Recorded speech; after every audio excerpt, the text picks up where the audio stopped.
नमस्कार। एक तरफ कोरोना महामारी से जहां पूरी दुनिया आहत है, हिंदुस्तान में त्राह त्राह मची हुई है, वहीं दूसरी तरफ हिंदुस्तान में आयुर्वेद और एलोपैथ के बीच एक ऐसा युद्ध छिड़ गया है जिसे इस समय नहीं छिड़ना चाहिए था। आईएमए ने आरोप लगाया है कि बाबा रामदेव ने एलोपैथ के डॉक्टरों की बेइज्जती की है। उन्होंने ऐसा बयान दिया है कि जिससे डॉक्टर अपने आप को अपमानित महसूस कर रहे हैं। वहीं दूसरी तरफ बाबा रामदेव का कहना है कि आईएमए लगातार आयुर्वेद के ऊपर हमले कर रहा है और इसे झूठ, मक्कार और फरेबी बताकर उपहास उड़ा रहा है। कुल मिलाकर दोनों लोगों में जो युद्ध छिड़ा हुआ है उसको लेकर मामला काफी गंभीर हो गया है। लेकिन अब यहां समझने की यह बात है कि वास्तव में यह झगड़ा अहम को लेकर के है, सम्मान को लेकर के है, या इसके पीछे कोई एक बहुत बड़ी अंतरराष्ट्रीय साजिश काम कर रही है। बिल्कुल स्पष्ट है कि बाबा रामदेव का जब उदय हुआ उस समय तक आयुर्वेद और योगा के बारे में लोग लगभग भूल रहे थे। हालांकि सच यह है कि हजारों हजार साल पुरानी सनातन परंपरा में योग और आयुर्वेद का सबसे अहम स्थान रहा है। एक जमाना वो था जब एलोपैथ का जन्म ही नहीं हुआ था, तब चिकित्सा केवल आयुर्वेदिक उपचारों से ही की जाती थी। लेकिन समय समय एलोपैथ बढ़ता चला गया और आयुर्वेद को लोगों ने भूलना शुरू कर दिया। स्थिति वो आ गई कि आयुर्वेद लगभग मिटने की कगार पर आ गया था। योग करने वालों का उपहास उड़ाया जाता था। लेकिन अचानक बाबा रामदेव और आचार्य बालकृष्ण का उदय हुआ और देश में योग और आयुर्वेद की एक आंधी चल पड़ी। जिस समय कोरोना आया उस समय बाबा रामदेव ने यह दावा किया कि अगर आप काढ़ा पीते हैं, योग करते हैं, तो आप कोरोना महामारी से बचेंगे। उसका परिणाम भी ये रहा कि हजारों हजार तो नहीं कह सकते, सच ये कि करोड़ों करोड़ घर में लोगों ने काढ़ा उबाल उबाल कर पीना शुरू कर दिया। अनुलोम विलोम, भस्त्रिका जैसे प्राणायाम भी लोग करने लगे और हजारों करोड़ों लोग इसी आयुर्वेद की शरण में जाकर अपने को कोरोना से महफूज कर लिया। शायद ये बात एलोपैथ को बुरी लग रही थी। उसी समय बाबा रामदेव चुटकी लेते हैं कि एलोपैथ के पास ऐसी कोई दवा नहीं है जो कोरोना को मार सके। बाद में उन्हीं डॉक्टरों ने यह घोषणा की, अगर कोरोना से बचना है तो सिर्फ दूरी, मास्क और केवल आप टीका लगवाएं। ठीक यही उपचार थे।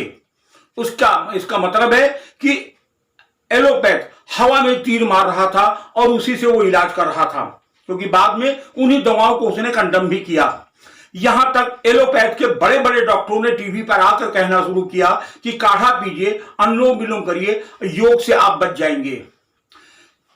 दरअसल बाबा रामदेव जब खड़े हुए तो उन्होंने जब तक योग किया तब तक तो उनका विरोध नहीं था, लेकिन जब वो आयुर्वेद की दवा लेके आए और बाकी और प्रोडक्ट बनाना शुरू किया और साथ ही उन्होंने कोका कोला और कोलगेट जैसे प्रोडक्ट्स का जमकर विरोध करना शुरू किया और ये कहा कि आप केवल हिंदुस्तान में बनी हुई चीजों का ही प्रयोग करें, विदेशी वस्तुओं का बहिष्कार करें। लोगों ने उनकी बात पर गौर किया, करना भी शुरू किया और वहीं से विदेशी कंपनियां रामदेव के खिलाफ हो गईं।